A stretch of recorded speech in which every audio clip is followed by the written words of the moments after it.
السلام علیکم ورحمۃ اللہ وبرکاتہ۔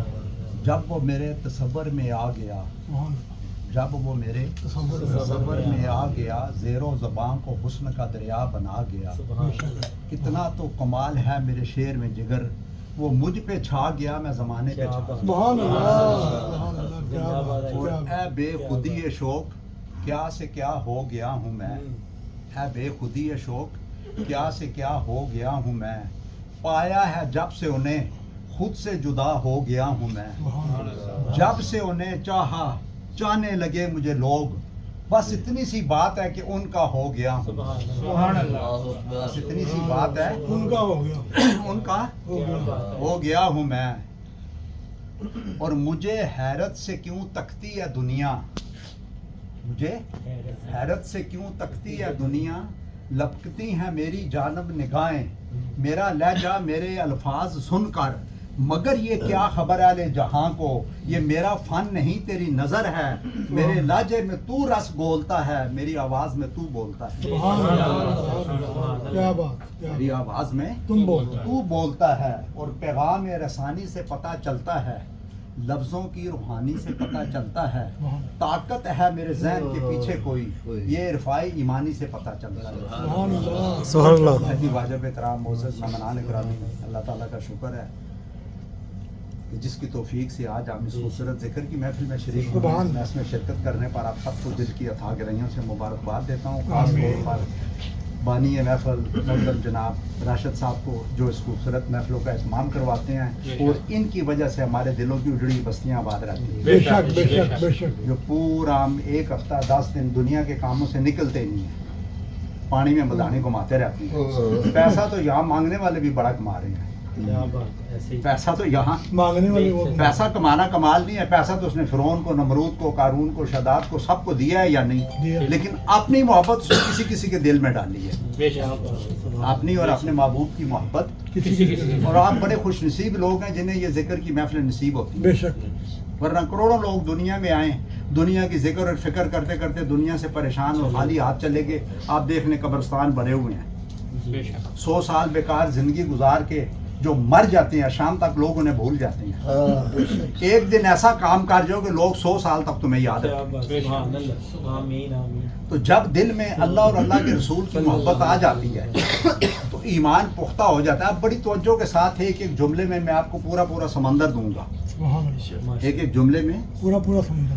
تو جب دل میں اللہ اور اللہ کے رسول کی محبت آ جاتی ہے تو ایمان پختہ ہو جاتا ہے، بے شک۔ اور جب ایمان پختہ ہو جاتا ہے تو پھر نیکی کرنا آسان ہو جاتا ہے، پھر محبت کرنا آسان ہو جاتا ہے، عبادت کرنا آسان ہو جاتا ہے، اور پھر بڑی سے بڑی قربانی ہمیں چھوٹی نظر آتی ہے۔ سبحان کنویں میں یوسف علیہ السلام کو آرام گاہ بنا دیا، کنویں نے یوسف علیہ السلام کو، اور مچھلی کے پیٹ نے یونس علیہ السلام کو سیرگاہ بنا دیا۔ مچھلی کا پیٹ یوسف علیہ السلام کی سیرگاہ تھا نا جی، بات سمجھ رہے ہیں نا۔ ابراہیم علیہ السلام کو آگ نے گلزار بنا دیا، سبحان اللہ،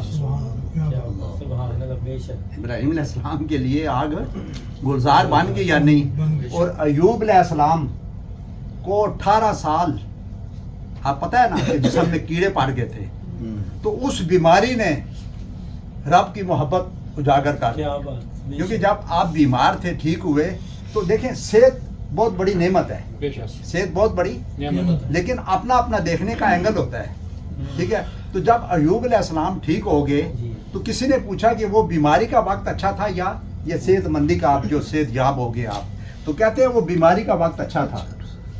کسی نے پوچھا وہ کیسے، تو آپ نے کہا کہ 3 دفعہ دن میں اللہ مجھ سے پوچھتا تھا ایوب کیا حال ہے، سبحان اللہ، 3 بار اللہ پوچھتا تھا کہ ایوب کیا حال ہے۔ تو دوستان محترم، ایمان تب درست ہوتا ہے، اب بڑی توجہ کے ساتھ 1-2 منٹ سننا، ایمان تب درست ہوتا ہے جب دل درست ہو، دل تب درست ہوتا ہے جب زبان درست ہو، زبان تب درست ہوتی ہے جب آنکھ درست ہو، کیونکہ دل کی ساری بیماریاں آنکھ کے ذریعے جاتی ہیں۔ ہم سارا دن جو دیکھتے ہیں نا کہ یہ میرا ہو، یہ میرا ہو، یہ میرا ہو، یہ میرا ہو، یہ آنکھیں تو دیکھتی ہیں، اور کیا۔ تو انہی کے راستے ساری بیماریاں کدھر جاتی ہیں؟ دل میں دل میں ساری بیماریاں. اس لیے اللہ تعالیٰ نے ان میں ہڈی نہیں رکھی ہے. آنکھ میں ہڈی نہیں ہے، زبان میں ہڈی، دل میں ہڈی نہیں ہے، اس لیے کہ ان کی سختی اللہ کو پسند نہیں ہے. ان کی سختی اللہ کو پسند نہیں ہے. کیونکہ دیکھیں دل نرم ہو تو کوئی بات اندر جائے گی، نہیں سمجھ آئے گی. اب جن کے اندر تکبر اور غرور ہوتا ہے، دل سخت ہوتا ہے، وہ کسی کی بات سنتے ہی نہیں ہے. وہ کہتے ہیں میں ہی سب کچھ ہوں، میں ہی سب تو دل نرم ہوگا تو کوئی بات سمجھ میں آئے گی نا. کچھ دیکھیں لوہا نرم ہو تو اوزار بنتا ہے، سونا نرم ہو تو زیور بنتا ہے، مٹی نرم ہو تو زرخیز بنتی ہے، آٹا نرم ہو تو روٹی بنتی ہے، اور دل نرم ہو تو اللہ کا گھر بنتا ہے. دل نرم ہو تو کیا بنتا ہے؟ اللہ کا گھر بنتا ہے. دوستان محترم، اب اس دل کو نرم رکھنا یا سخت رکھنا ہمارے اپنے اختیار میں ہے. اب دیکھیں نا دل کو، اب اس کے لیے آپ کو کسی سے پوچھنے کی ضرورت نہیں پڑے گی، آپ کو یہی جواب مل جائے گا. آپ یہ سوچیں کہ میں باہر جا کے کسی سے پوچھوں، آپ کو پوچھنے کی ضرورت نہیں پڑے گی. میں ایک ایک بات کرتا جاؤں گا، آپ کو اندر سے جواب ملتا جائے گا. بات سمجھے نا؟ دل کو 4 راستے جاتے ہیں، آنکھ کے ذریعے، منہ کے ذریعے، کان کے ذریعے اور دماغ کے ذریعے. ہر آدمی تنہائی میں بیٹھ کر اپنے آپ سے پوچھے کہ میں نے صبح سے لے کے رات تک کیا دیکھا ہے. بتائیے جی اندر سے جواب ملے گا یا نہیں؟ آپ کو تو پتہ ہی ہوگا نا کیا دیکھا ہے آپ نے. بتائیں نا جی. پھر کیا سنا ہے؟ جواب ملے گا یا نہیں؟ کیا بولا ہے؟ جواب ملے گا یا نہیں؟ کیا سوچا ہے؟ جواب ملے گا؟ ملے گا. بات سمجھے نا؟ لیکن جب دل زندہ ہوگا تو وہ جواب دے گا. جب بیدار ہوگا نا تو پھر آپ کو، آپ دیکھیں نا مثال کے طور پہ 1-2 باتیں بس کروں گا کہ چاند اور ستارے دیکھیں زمین سے کروڑوں میل دور ہے. چاند اور ستارے زمین سے کروڑوں میل دور ہے. بات سمجھ گیا نا؟ لیکن جو کروڑوں میل دور ہے، آپ زمین پہ ایک آئینہ رکھیں، شیشہ، ایک برتن میں صاف پانی رکھیں، وہ جو کروڑوں میل دور ہے آپ کو کہاں نظر آئیں گے؟ آپ کے پاس نظر آئیں گے. آئیں گے یا نہیں نظر آئیں گے؟ بات سمجھے نا؟ مطلب اس کا یہ، جب آپ کا دل شیشے کی طرح صاف ہو گیا، پانی کی طرح نرم ہو گیا، اللہ اور اللہ کے رسول بھی آپ کے قریب ہوں گے، آپ ان کے قریب ہوں گے. راشد بھائی، ان کے، کیونکہ بات دل کی ہے. میں کئی بار کہتا ہوں نا، دل بڑا کر لو، باتیں تو ہر کوئی بڑی کرتا ہے. سننا سیکھ لو، بولنا تو ہر ایک کو آتے ہی ہے. محبت کرنا سیکھ لو، نفرت کرنا تو ہر ایک کو آتے ہی ہے. بات سمجھے نا؟ صبر کرنا سیکھ لو، تکبر کرنا تو ہر ایک کو آتے ہی ہے. شکر کرنا سیکھ لو، شکوے اور شکایت کرنا تو ہر ایک کو آتے ہی ہے. خوش رہنا سیکھ لو، پریشان تو ہر کوئی رہتے ہی ہے. اب باہر نکل کے دیکھ لینا. بات سمجھے نا؟ آج ہماری پریشانی کی صرف وجہ یہ ہے، ہم خوش اس لیے نہیں رہتے کہ ہم دوسرے کو پریشان کر کے خوش رہنا چاہتے ہیں. کیا کرتے ہیں؟ دوسرے کو پریشان. جب آپ دوسرے کو خوشی دیں گے نا، آپ کو خوشی ملے گی، یہ پکی بات ہے. دوسرے کو محبت دیں گے، آپ کو محبت ملے گی. جب آپ دوسرے کو پریشان کریں گے، میرے سے لکھوا لیں موٹے مارکر سے. بات سمجھے نا؟ آپ کو زندگی میں کبھی خوشی نہیں ملے گی، ساری دنیا کی دولت بھی آپ کو مل جائے. بات سمجھے نا؟ تو بس اب دیکھیں ہیرا کیسے بنتا ہے، اس پہ ختم کروں گا. ہیرا مطلب ہے، استاد نے کلاس میں لڑکوں سے پوچھا، شاہ جی کہ ہیرا کیسے بنتا ہے؟ تو کسی نے کہا جی پہاڑ سے نکلتا ہے، کسی نے کہا جی پہاڑ کے اندر بنتا ہے. اس نے کہا یہ بنتا کیسے ہے؟ بنتا کیسے ہے؟ تو پھر استاد نے کہا میں آپ کو بتاتا ہوں. انہوں نے کہا کہ سورج کی روشنی جس پتھر کے اوپر پڑ کے اندر چلی جائے،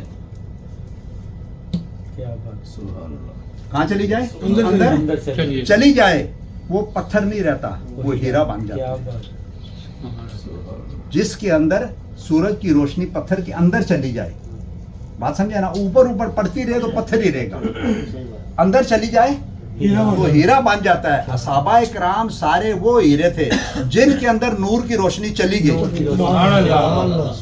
آج جو اسلام کی بنیاد کھڑی ہے ان ہیروں پر کھڑی ہے. صحابہ کرام سے کسی نے پوچھا نا، آپ کو نماز کے دوران کبھی دنیا کا خیال آیا؟ یہ بہت بڑی بات کرنے جا رہا ہوں. نماز کے دوران کبھی دنیا کا خیال آیا؟ آپ نے فرمایا ہمیں دنیا میں رہ کر کبھی دنیا کا خیال نہیں آیا. ہماری تو دنیا میں بھی دنیا اور مسجد میں بھی دنیا ٹھیک ہے یا نہیں بتائیں نا, گرتے رہے ہم سجدوں میں اپنی حسرتوں کی خاطر, اگر عشق خدا میں گرے ہوتے تو کوئی حسرت تو باقی نہ رہتی. آج عجیب شکوہ, اقبال نے کہا آج عجیب شکوہ کیا مسجد میں خدا نے کہ روزانہ مانگ نہیں آتی ہو, کبھی ملنے بھی آیا کرو. مطلب جب بھی مسجد میں جاتے ہیں نماز ختم کر کے یا اللہ جی یہ دے, یا اللہ جی ایک دن تک کہو نا یا اللہ صرف تیرے لیے آئے ہیں بس کچھ نہیں چاہیے, تو ویسے بھی تو دے ہی رہا ہے نا جی. مطلب ہمیں کہاں سے, ہم کیا تھے, کیسے بنے ہیں, بتانے کی ضرورت نہیں ہے, کہاں سے کہاں اس نے ہمیں پہنچا دیا ہے. دیا ہے یا نہیں بتائیں نا راشد بھائی, مانگے بغیر. وہ تو کافروں کو بھی دے رہا ہے, سب کو دے رہا ہے. یہ تو ہمارا اس کا کرم ہے, اس کی مہربانی ہے کہ ہماری اس نے توجہ اپنی طرف رکھی ہوئی ہے. ہماری توجہ, سلطان محمود غزنوی تھا, اس کے بیٹے تھے 3, تو اس کا ایک نوکر تھا, ایک صف میں کھڑے ہو کے محمود و ایاز, نہ کوئی بندہ رہا نہ بندہ نواز. تو وزیروں نے اس کے بیٹوں سے کہا کہ ہر وقت ایاز کو بادشاہ سلطان محمود غزنوی اپنے ساتھ رکھتا ہے, ٹھیک ہے نا, تو یہ نہ ہو کہ کل یہ پردہ کر جائے اور ساری سلطنت ایاز کو دے جائے, تو آپ بھی اپنے والد کے ساتھ رہا کریں. تو وہ والد سے کہنے لگے, سلطان محمود غزنوی نام سنا ہوا ہے نا آپ نے, کہ آج کے بعد شاہ جی ہم بھی آپ کے ساتھ رہیں گے. اس نے کہا بھائی وہ تو ہمارا غلام ہے, میرے کام کرتا ہے, تو کوئی ایسی بات نہیں. کہتے نہیں ہم بھی آپ کے ساتھ رہیں گے. تو اس نے کہا وہ تو میری ہر بات مانتا ہے. کہتا جی ہم بھی آپ کی ہر بات مانیں گے. اس نے کہا ٹھیک ہے. وہ ساتھ رہے. جب محل میں ایک دفعہ بیٹھے ہوئے تھے, باقی وزیر بس غور سے سننا ختم کروں گا, سارے وزیر بھی بیٹھے ہوئے تھے, تو سلطان محمود غزنوی نے اپنے ایک بیٹے سے کہا, جنہوں نے کہا ہم آپ کی ہر بات مانیں گے, آپ کی ہر بات مانیں گے. اب سلطان محمود غزنوی نے ایک بیٹے سے کہا کہ وہ تاج کے اوپر جو ہیرا لگا ہوتا ہے نا, سلطان محمود غزنوی نے تاج پہنا تھا, تو ہیرا سب سے اوپر لگا ہوتا ہے کیونکہ بڑا قیمتی ہوتا ہے. اس نے اتار کے نیچے رکھا اور ایک تھوڑا دیا, اپنے ایک بیٹے سے کہا کہ اسے توڑ دو, اسے توڑ دو. اب بیٹے نے سوچا کہ اس سے تو ایک سلطنت اور بن سکتی ہے, اگر میں توڑ دیا تو والد صاحب بعد میں کہیں گے کہ تجھے اس کی قدر و قیمت کا اندازہ نہیں تھا, تو نے اسے توڑ دیا ہے. اس نے نہیں توڑا, کیونکہ اس نے پہلے کہا کہ یہ میری ہر بات مانتا ہے, ہر بات مانتا ہے. اس پہ ذرا غور کرنا, ٹھیک ہے نا. دوسرے سے کہا کہ تو توڑ دے, اس نے بھی نہیں توڑا, یہی سوچ کے کہ اس سے ایک اور سلطنت بنتی ہے. مختصر کے تینوں نے نہیں توڑا, یہی سوچ کر. اب ایاز پیچھے بیٹھا ہوا تھا, نوکر تھا, غلام تھا. سلطان محمود غزنوی نے کہا کہ ایاز ادھر آؤ. آئے, کہتے جی بادشاہ سلامت. کہتے اس کو توڑ دو. انہوں نے توڑا لیا, مارا, توڑ دیا, ضائع ہو گیا, ریت بن گئی نا. جب توڑ دیا, اب سننا غور سے, سلطان محمود غزنوی نے بیٹے سے کہا کہ تو نے کیوں نہیں توڑا, تو کہتا تھا نا میں آپ کے ساتھ رہوں گا, آپ کی ہر بات مانوں گا, تو کیوں نہیں توڑا. میں نے کہا نا توڑ اس کو, تو کیوں نہیں توڑا. اس نے کہا اس لیے نہیں توڑا, میں نے کہا اس سے ایک سلطنت اور بن سکتی ہے. توڑ دیا تو آپ کہیں گے اس کی قدر و قیمت کا اندازہ نہیں تھا. دوسرے سے پوچھا, اس نے بھی یہ کہا. تیسرے سے پوچھا, اس نے بھی یہ کہا. اب ایاز کی باری. ویسے ہی تو اقبال نے نہیں کہا ایک صف میں کھڑے ہو گئے محمود اور ایاز, بچوں کا نام نہیں آیا, غلام کا نام آیا. بات سمجھا نا. تو اس سے کہا تو نے کیوں توڑا ہے. اس نے کہا بادشاہ سلامت اس سے 10 سلطنتیں اور بن سکتی ہیں. اب اس کی نظر میں تو اور قیمتی ہوا نا جی, 10 بن سکتی ہیں. تو اس نے کہا پھر توڑا کیوں ہے. اب ایاز نے کہا بادشاہ سلامت آپ کے حکم کے سامنے ہیرے کی کیا قیمت ہے. سبحان اللہ. بات حکم کی ہوتی ہے, کون کہہ رہا ہے, کیا کہہ رہا ہے, اس کو چھوڑیں. اب رب نے بھی تو ابلیس کو کہا تھا نا سجدہ کرو, کہا تو رب نہیں تھا نا جی, حکم تو رب نہیں دیا تھا نا. اب تو کون ہے کہ یہ میں نہیں کروں, یا اللہ تجھے تو سجدے کا رب, وہی تو رب کہہ رہا ہے کہ اس کو سجدہ کرو. کون کہہ رہا ہے, وہی رب کہہ رہا ہے. اور آخری بات کہ ایک دفعہ ایک بادشاہ کا ہیرا محل کے اندر گم گیا, محل کے اندر گم گیا. اس نے وزیروں سے کہا کہ جو ہیرا ڈھونڈ کے لائے گا. اب یہ بات جو میں کروں گا اس پہ ختم کروں گا, یہ ذہن میں رکھنا کہ قیامت کے دن, اب قیامت میں نے دیکھی نہیں ہے, آپ نے بھی نہیں دیکھی ہے, لیکن جب میں بات کروں گا آپ کے تصور میں بالکل آئے گا قیامت کے دن ایسے ہی ہوگا. میں بات کروں گا قیامت کے دن ایسا ہی ہوگا, آپ سوچیں گے بالکل ٹھیک کہا, ٹھیک ہے نا. اب اس کا ہیرا گم گیا, ہارون رشید بادشاہ کا, ٹھیک ہے نا. اس نے اپنے وزیروں سے کہا جو ہیرا ڈھونڈ کے لائے گا اسے انعام دوں گا. اب سارے لگ گئے ہیرا ڈھونڈنے کے لیے, شاہ جی سارے وزیر, ٹھیک ہے نا. ہیرا ایک ہی تھا, ایک بندے کو مل گیا, وہ لے کے آ گیا, اس نے لا کے دیا. اب ہارون رشید بادشاہ نے اپنے خزانچی سے کہا کہ اس کو 50,000 درہم انعام دے دو. اب اس کو انعام مل گیا. اب باقی سارے پریشان ہو گئے کیونکہ انعام اس کو ملا نا, فطرتی چیز ہے. کیا خیال ہے؟ اس کو نام مل گیا, باقی پریشان بیٹھ گیا. اب سلطان اس نے دیکھا ہارون رشید بادشاہ نے کہ سارے اداس بیٹھے ہوئے ہیں, بات سمجھا نا, تو اس نے خزانچی سے کہا کہ بھائی سب کو 50,000 دینار انعام دے دو. اب خزانچی نے پوچھا کہ بادشاہ سلامت, یہ تو ہیرا ڈھونڈ کے لایا ہے, اس کو تو دینا سمجھ میں آتا ہے, تو انہوں نے تو کچھ کیا ہی نہیں ہے, ان کو نام کس لیے دیں؟ اب یہ محشر کے میدان میں ہوگا. ہارون رشید بادشاہ نے کہا ان سب کی محنت, کوشش, لگن, نیت, اخلاص, جستجو سب کا ایک جیسا تھا. سبحان اللہ. ہیرا ڈھونڈنے کا, ہیرا ڈھونڈنے کا. وہ علیحدہ بات تھی کہ ہیرا ایک تھا, ایک کو ملنا تھا. تو میں نے ان کی نیت پہ شاہ جی ذرا غور کرنا. اتنا مالا مال و بن نیات, اتنا تو پتہ ہے نا آپ کو کہ عملوں کا مدار کس پہ ہے؟ نیت ہے. اب نیت کیا ہوتی ہے دوستان محترم؟ جیسے گاڑی اتنی بڑی ہے, 50 لاکھ کی گاڑی ہے, تو چابی تو 50 لاکھ کی نہیں ہے نا, اب سٹارٹ چابی سے ہوگی. موبائل 10,000 درہم کی ہے, بیٹری تو اس کی 10,000 درہم کی نہیں ہے نا, بات سمجھا نا, لیکن بیٹری بغیر وہ بیکار ہے. انسان کتنا خوبصورت ہے, صحت مند ہے, جوان ہے, پڑھا لکھا ہوا ہے, ڈگریاں ہیں, خاندان سب کچھ ہے, لیکن روح اندر ہے تو سب کارآمد ہے. روح نکل گئی تو 6 گھنٹے گھر والے برداشت نہیں کرتے, 6 گھنٹے. تو ہم وہ روح کہاں سے آئی ہے؟ آسمان سے, جس کے لیے یہ محفلیں سجتی ہیں کہ ہم لوگ روحانی طور پر تر و تازہ ہو جائے. شاہ جی کیا ہو جائے؟ روحانی طور پر ہے. کیونکہ دیکھیں جسم کی خوراک تو ملتی رہتی ہے, ہم سارا دن کچھ نہ کچھ کھاتے ہی رہتے ہیں, کھاتے ہیں یا نہیں بتائیں نا جی, کھاتے رہتے ہیں نا. لیکن روح, کیونکہ انسان زمین سے آیا ہے, مٹی سے بنا ہے, اس کی ساری خوراکیں زمین سے آئیں گی. بات سمجھ گیا نا؟ روح کہاں سے آئی ہے؟ افلاک سے.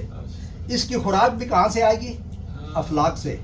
اس کی روح کی غذا کیا ہے؟ اس کی غذا یہ ہے دوستان محترم کہ یہ جو محفلیں ہم سجتی ہیں, اللہ اور اللہ کے حبیب کا ذکر کرتے ہیں, بات سمجھے نا, جب ان کی باتیں کرتے ہیں تو روح طاقتور ہوتی ہے. روح کیا ہوتی ہے؟ طاقتور ہوتی ہے. اور بس اس کے ساتھ کہ آنسوؤں سے غسل کر کے, یہ میں اپنے ذوق کے لیے ہر جگہ شعر پڑھتا ہوں. یہ شعر کسی نے کہا تھا امام علی مقام پہ. کس پہ کہا تھا؟ امام علی مقام پہ محشر کے میدان میں کسی نے کہا تھا, ادھر میدان کربلا میں, کہ آنسوؤں سے غسل کر کے لہو سے وضو کرے. آنسوؤں سے غسل کر کے لہو سے وضو کرے, ایسا جو کر سکے وہ تیری جستجو کرے. بے قصد میرے عشق جنون کا حال نہ پوچھ, دامن جو پھاڑ دوں فرشتے آ کے رفو کرے. سبحان اللہ. سبحان اللہ.